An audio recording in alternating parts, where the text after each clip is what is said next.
La dernière manifestation contre la loi travail, ça serait considérer que les reculs sociaux qu'on nous impose soient acceptés. Aujourd'hui, que ce soit sur la question des salaires, que ce soit la question des conditions de travail, la question de l'emploi, on a plein de choses à dire. On se battra constamment pour l'amélioration, loi travail ou pas loi travail. Donc il n'y a rien qui est arrêté aujourd'hui. Je pense que c'est tôt pour dire que c'est la dernière. Aujourd'hui, cette manifestation, c'est un peu la manifestation de la rentrée sociale. Comme vous l'avez dit, c'est la rentrée. Sur les étudiants, par contre, par exemple, c'est difficile de mobiliser parce que c'est la première semaine de cours. Donc c'est normal qu'en tant qu'étudiant, la première semaine de cours, on ait envie d'aller en cours. Surtout qu'en plus, on est en galère financière, comme je viens de vous dire en ce moment à la rentrée. Donc on a parfois la tête ailleurs que d'aller en manifestation.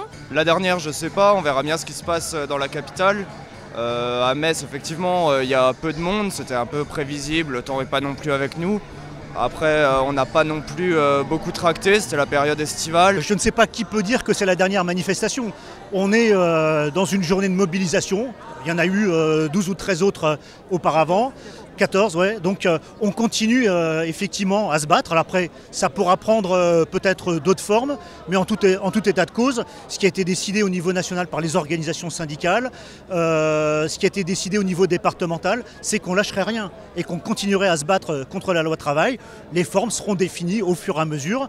En tout état de cause, dans les entreprises, il va y avoir des discussions, il va y avoir des mobilisations, parce que la loi travail, c'est pas un simple mot. Aujourd'hui, elle rentre en application et il y aura des conséquences. La loi a été adoptée, mais elle a été passée en force par le 49.3. Elle ne résulte pas d'un débat démocratique dans un premier temps.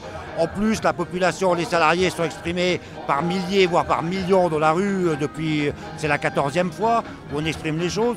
Les décrets ne sont toujours pas publiés. Donc aujourd'hui, on a toujours une porte ouverte pour faire modifier les décrets. Mais en tout état de cause, modifier, adopter ou pas adopter cette loi, on se battra contre parce qu'on n'acceptera pas de reculer. C'est pas possible. Dans les entreprises, cette loi, elle va rentrer en application. Ça veut dire qu'il va y avoir des négociations dans les entreprises pour appliquer des mesures sur la durée du travail, sur l'organisation du travail, dans une perspective de maîtrise ou de baisse des coûts salariaux. Et donc forcément, il va y avoir une étincelle quelque part qui fera que de toute manière, la mobilisation pourra se poursuivre. Donc on est sur ce terrain-là aujourd'hui. Dans les entreprises, dans les administrations, il y aura des dégâts. Donc les dégâts susciteront des réactions. Alors je pense qu'il y a des formes de mobilisation qui sont diverses et variées. En plus des manifestations, il y a des meetings qui ont lieu. Je pense à Nantes la semaine dernière où il y a eu un meeting sur la loi travail intéressant. Je pense que c'est des expériences à renouveler. En interorganisation, sur le milieu étudiant, nous on continue d'aller parler aux étudiants, d'expliquer pourquoi on est toujours contre la loi travail malgré le fait qu'elle soit passée. Il peut y avoir des réunions, des débats. Les organisations syndicales demandent l'abrogation de cette loi. Je pense que c'est justifié étant donné que cette loi a été refusée par une grande majorité de la population.